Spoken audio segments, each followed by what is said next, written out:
O documentário como conceito dentro do cinema surge no final dos anos 20, com uma conotação representacional. Um material que comprova que determinado fato realmente aconteceu. Apesar de ser considerado por muitos como um gênero cinematográfico, ele não é constituído por convenções de gênero, que é o que compõe essa categorização dentro da teoria cinematográfica. Sua principal reivindicação, como aponta Francisco Teixeira em Documentário Moderno, era como conhecer, formar, educar com os meios postos à disposição pelo cinema, encontrando, então, uma alternativa a um cinema que havia herdado esses procedimentos do teatro e da literatura. É a partir dessa diferenciação de procedimentos que surge a cisão entre o que hoje conhecemos por cinema ficcional e cinema documentário. Mas apesar de suas diferenças, ambos possuem um ideal de verdade. Nas palavras de Teixeira, a verdade como revelação de algo imerso na espessura opaca ou transparente do mundo, e a que se tinha acesso, fosse por meio de uma parafernália de artifícios do cinema ficcional, fosse pela visão límpida e direta do cinema documental. David Bordwell e Quincy Thompson, em A Arte do Cinema, uma introdução, defendem que, apesar de se colocar no mundo como um material que apresenta informações fatuais, o documentário pode fazer isso de maneiras tão diversas quanto a ficção, recorrendo, inclusive, à encenação, que é tão cara ao cinema ficcional. O documentário clássico era visto até o final dos anos 50 apenas como uma mera oposição ao cinema ficcional. Mas para além dessa recusa à ficção, esse documentário se subdividiu entre o documentário, etnográfico, e a reportagem, investigação. Com alguns propósitos semelhantes, eles seriam capazes de nos fazer ver personagens e situações, e ainda nos fazer ver a partir desses personagens e dessas situações, cada um com uma abordagem diferente. Mas antes disso, Robert Flaherty, com seu método de observação participante, ao registrar a vida de uma família inuit em Nanuq, ou Esquimó, inaugurou o que hoje tratamos como a relação do documentarista com o outro. Em um primeiro momento distante e exótico, e depois próximo e familiar. Em um gesto antropológico, ele foi a campo e realizou contato direto com seus personagens. Mas isso não livrou seu filme de estratégias ficcionais, como o uso de uma atriz para interpretar a esposa de Nanuq, a construção dramática de cenas, como a caça-foca, ou até mesmo o uso de cenários artificiais, como quando Flaherty substituiu um iglu inteiro por sua metade, para privilegiar a iluminação do espaço. No mesmo período, ainda dentro do que classificamos como documentário clássico, Dziga Vertov propunha, como aponta Teixeira, que a câmera não era apenas um olho exteriorizado, objetivado, o que lhe daria um poder de simples reprodução, mas que ultrapassava em muito o olho humano em suas funções perceptiva e cognoscitiva. Diferente de Flaherty, com o seu cinema verdade, Vertov buscou a não roteirização e não encenação, evitando ao máximo que sua câmera interferisse no improviso da vida que ele se propunha registrar. Segundo o próprio Vertov, seu cineolho pretendia não filmar a vida de surpresa só pela surpresa, mas para mostrar as pessoas sem máscaras, sem maquiagem, para pegá-las através do olho da câmera no momento em que não estivessem atuando, para ler seus pensamentos, despidos pela câmera. Rompendo com as estruturas teatrais e literárias transpostas para o cinema, ele buscava uma libertação dessas formas narrativas que prejudicavam o potencial do cinema de ajudar a construir uma nova realidade visual e, com ela, uma nova realidade social. E quanto a essas formas narrativas, Bordwell e Thompson apontam duas possíveis divisões no documentário: a forma categórica e a forma retórica.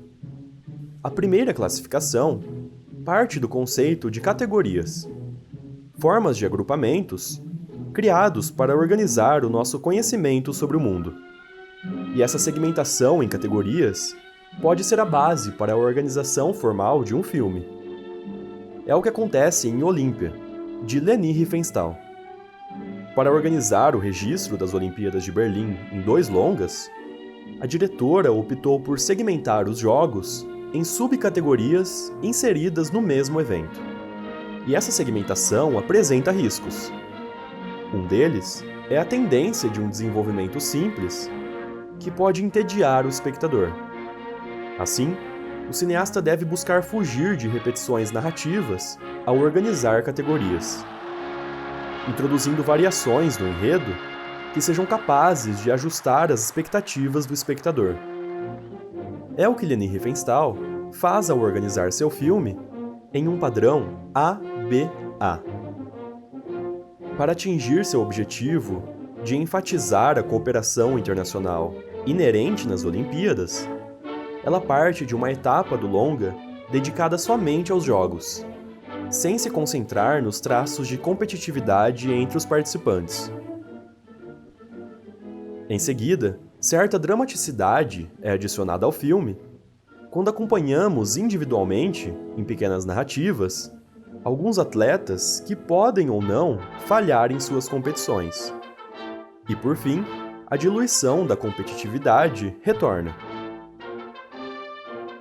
Nessa alternância, Riefenstahl explora esteticamente esses atletas e a beleza de suas apresentações, sem deixar de lado o potencial dramático de um evento pautado na competição. E vale lembrar que este é um filme propaganda, assim como O Triunfo da Vontade, também dirigido pela cineasta, que exaltava o partido nazista. Por isso, seu caráter vanguardista, no uso de técnicas da linguagem cinematográfica para o registro dos Jogos Olímpicos, deve ser estudado sem deixar de lado o contexto político de sua produção e os ideais que ele se propõe a propagar. Dado o aviso acerca de Olímpia, alguns filmes parecem explicitar ainda mais seu poder ou intenção de persuasão. Em documentários que utilizam a forma retórica, existe um esforço para que o espectador adote determinada opinião a partir do filme. Bordwell e Thompson organizam a forma retórica em 3 tipos de argumentos: o que se relaciona à fonte, o que se relaciona ao assunto e o que se relaciona ao espectador. Os argumentos da fonte partem de depoimentos de pessoas que são consideradas fontes confiáveis para abordarem determinado assunto. Especialistas, pesquisadores e estudiosos são registrados de maneira que suas falas transmitam confiança, reafirmando suas posições de pessoas bem informadas. Os argumentos centrados no tema são mais abstratos, mas ainda possíveis de compreender. O filme pode partir de uma ideia que seja senso comum e utilizá-la como base para sua argumentação, que negará ou reafirmará determinado pensamento. Por fim, os argumentos centrados no espectador intensificam o apelo emocional no público. Qualquer convenção bem-sucedida e incorporada ao filme para provocar a reação desejada. Esses argumentos podem estruturar a forma retórica de um documentário, e a sua organização pode mobilizar diferentes expectativas no público.